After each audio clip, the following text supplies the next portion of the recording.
Dokkaebi, someone exclaimed as the creature sprung into view. As the subway stopped and the cabin grew dark, Doksha could not stop thinking about one sentence in his head. The opening line of a story far too familiar to him. Two small horns. A dowry creature wearing a straw garment was floating midair. It was too peculiar to be called a fairy, too malicious to be called an angel, and too innocent looking to be a devil. So it was. Suddenly there was a bright flash of light and a creature materialized. Doksha was in disbelief.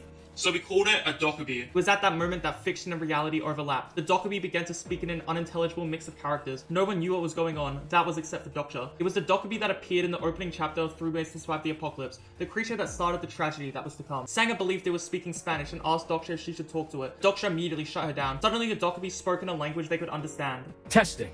Testing. Can everyone hear me? Gosh, the language patch was malfunctioning for a bit.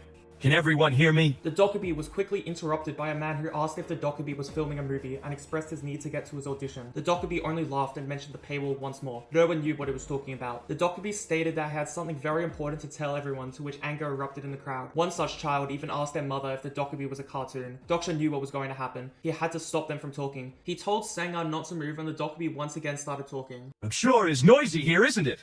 I told you to be quiet. Heads explode all over the subway cabin. We're not filming a movie.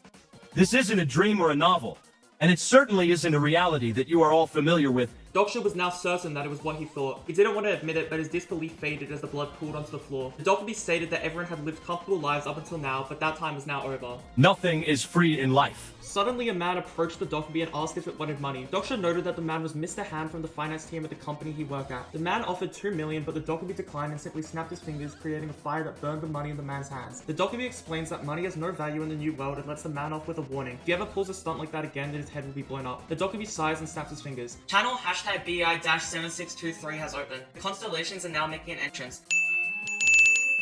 Blue holograms appeared in front of everyone, displaying a cryptic message. The main scenario has arrived. Prove your value. Kill 1 or more living organisms. Penalty for failure? Death. The Dokkaebi wished everyone luck and expressed its expectation for an interesting story. Then in the same flash of light it appeared in, it had disappeared. Murmurs erupted. Sanga tried to call the police, but they wouldn't pick up. Doksha told her to stay calm and likened it to a game that the development team at his company was currently working on. He told her that they were now part of this game and all they had to do was follow the rules. But first they had to figure out the rules. Doksha thought about what had just happened. A Dokkaebi with antennae, a litter of dead bodies in the subway cabin, trembling office workers covered in blood, an old lady praying fervently in her seat. Doksha could no longer deny it. TWSA was becoming a reality. What do I need to do to survive? He thought. In the chaos, someone took charge. He told everyone to calm down and ask for their attention. He expressed the severity of the situation and the need for someone to take charge. He then showed his ID. He was an army lieutenant who was currently serving in the unit 6502. He stated that he just received a message from his unit that explained that it was a level 1 national emergency and that he was trying to contact the army base but couldn't, nor could he contact the president.